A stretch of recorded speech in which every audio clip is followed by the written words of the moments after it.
JX news Chhattisgarh में आपका स्वागत है। चलिए बढ़ते हैं खबरों की ओर। खरौद में आयोजित श्रीमद् भागवत महापुराण कथा सप्ताह का धार्मिक आयोजन। कथा व्यास पंडित श्री ओम प्रकाश शर्मा लक्ष्मणेश्वर धाम के द्वारा कही जा रही है। कथा की आयोजन 10 जनवरी से 18 जनवरी तक सुकुलपारा में दोपहर 2 बजे से प्रभु इच्छा तक है। आयोजक मनोज कुमार तिवारी, अविनाश तिवारी, आलोक तिवारी, आशीष तिवारी सपरिवार हैं।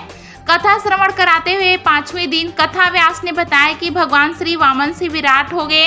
पहले पग में भूमि को नाप लिए, दूसरे पग में सब कुछ नाप लिया, तीसरे पग में बलि की शीश पर रखकर प्रभु ने राजा बलि को तार दिया।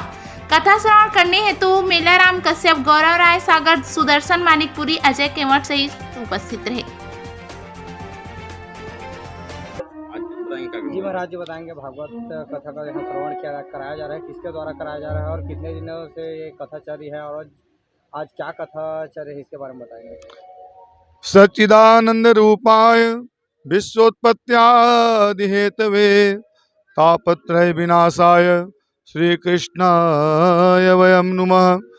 श्रीमद् भागवत महापुराण की कथा मेरे अनुज स्वर्गीय संजू तिवारी जी के द्वितीय वार्षिक श्राद्ध पर उनके अग्रज मनोज तिवारी जी और उनके सुपुत्र द्वय आलोक तिवारी जी, उनकी यहाँ पुत्रवधू हमारी रश्मि जी और उनके अनुज आशीष जी, उनकी धर्मपत्नी हमारी आशा बिटिया, सब मिल करके पूरा परिवारजन ये कथा कह रहे हैं।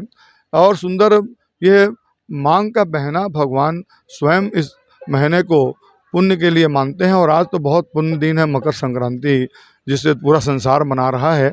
ऐसे इसका तो अर्घ जो है कल भी हम 12 बजे तक कर सकते हैं। आज जो प्रमुख रूप से कथाएं अभी तक हुई हैं उसमें भागवत के महात्म्य की चर्चा हुई है, भगवान के विभिन्न लीलाओं के हमने चर्चा की है। परीक्षित का जन्म, परीक्षित का श्राप परीक्षित को, और उसके बाद फिर परीक्षित के द्वारा स्वयं सुखदेव जी उन्हीं से कथा का श्रवण करते हुए भागवत महापुराण के अनन्य लीलाओं का श्रवण कर रहे हैं अभी। और कल नरसिंह अवतार प्रत्यक्ष रूप से हमने दिखाया है, ध्रुव का जो चरित्र है उसमें, और साथ ही आज हम जो कथाएं बोल रहे हैं उसमें खासकर गजेंद्र मोक्ष है, अजामिल उपाख्यान है, पयोव्रत की कथा है और हम वृतासुर की कथा भी आपको सुनाए हैं। और आज की कथा में जो प्रमुख कथा है वो मत्स्यावतार के बाद गंगा जी के भी यहाँ प्रत्यक्ष आरती होगी। उसके बाद स्वयं हम 9वें स्कंद की कथा जो सूर्यवंश की उसमें प्रवेश करेंगे। महाराज सगर की कथा के साथ माँ गंगे आएंगी भगीरथी के तप से, और उसके आगे आज भगवान राम का जन्म है। राम के जन्म का उत्सव के साथ ही आज भगवान बाल रूप में इस धराधाम पर आ रहे हैं, माँ देवकी के गर्भ से 8वें लाल के रूप में इस भूभार को हरने के लिए। और भागवत कहती भी है, गीता ने कहा है, जब जब होए धर्म की हानि, बाढ़ई असुर अधम अभिमानी, तब तब प्रभु धरि विविध शरीरा, हरे कृपा निधि सज्जन चीरा।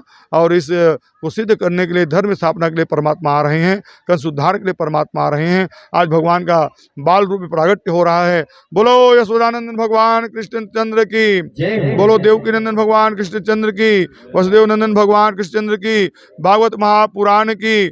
और मैं पूरा एक एक हमारे मनोज तिवारी भैया और उनके पूरे सुहृदों का, सभी परिवारजनों का, आलोक बेटा, उनके यहाँ बिटिया पुष्पलता, जितने मेहमान आए हैं सभी का बहुत बहुत आशीर्वाद देता हूँ। मेरे संगीत के 4 गण जितने यहाँ लगे हैं, लक्ष्मी जी, सुलेखा जी, हमारी